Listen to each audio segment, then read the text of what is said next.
Un bug de la NASA, la tour de Pise qui se redresse et un avion zéro émission. Bonjour à tous, voici votre concentré d'actualité scientifique pour ce samedi 24 novembre. La différence entre l'homme des cavernes et nous, c'est le résultat de la science. Et ce n'est pas une opinion, c'est de la science. Notre monde n'est pas si moche. La technologie se met au service des personnes paralysées. Des ingénieurs ont mis au point de minuscules implants cérébraux aux résultats très prometteurs. Ils ont permis à 3 personnes atteintes de paralysie de contrôler des appareils électroniques par la simple force de leur pensée. Grâce à cette technologie, les patients ont ainsi pu communiquer avec leurs proches, naviguer en ligne ou encore écouter de la musique. La NASA fait son mea culpa, les traces d'eau liquide découvertes sur Mars en 2015 étaient en fait un bug. À l'époque, les scientifiques annonçaient en effet avoir détecté de mystérieuses traces sombres qui semblaient couler sur la surface de Mars. Après avoir analysé leur spectre, ils en avaient déduit qu'il s'agissait de perchlorate, une solution d'eau salée.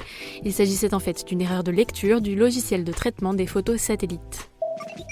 En Italie, la tour de Pise penche de moins en moins. Le monument, célèbre pour son inclinaison, a en effet subi des travaux d'ingénierie à des fins de conservation. Résultat, la tour s'est redressée de 4 cm, ce qui reste tout à fait transparent aux yeux des touristes.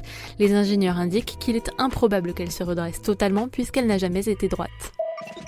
Un avion électrique sans hélice ni turbine a volé pour la toute première fois.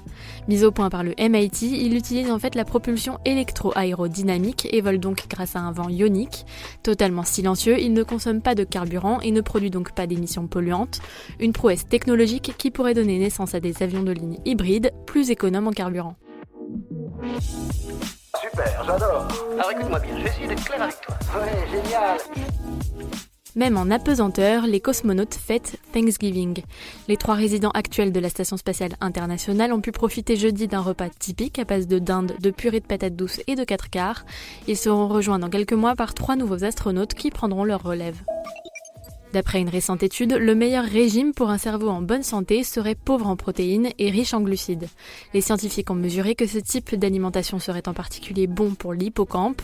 Cette région du cerveau est la première touchée par la détérioration dans le cas de maladies neurodégénératives comme Alzheimer. Si vous souhaitez voir de près un dragon de Komodo, il va falloir sortir le portefeuille. Il y a peu, un responsable politique indonésien a annoncé vouloir facturer $500 par personne la vue d'un animal. Plus grande espèce vivante de lézard au monde, le dragon de Komodo vit en nombre sur les petites îles de la sonde orientale, qui ont fait de cette espèce en danger leur attraction. Des scientifiques ont découvert une bizarrerie de notre corps, les blessures guérissent apparemment 2 fois plus vite le jour que la nuit. Contrairement à ce que l'on pourrait penser, le corps cicatrise en effet mieux pendant la journée parce qu'il se base sur notre horloge biologique. Pour guérir, il produit des cellules appelées fibroblastes dont la concentration dépend directement du rythme circadien. C'est tout pour aujourd'hui, on vous dit à demain pour de nouvelles actualités scientifiques. Voilà. Il ne reste plus qu'à vous remercier de votre attention. Au revoir.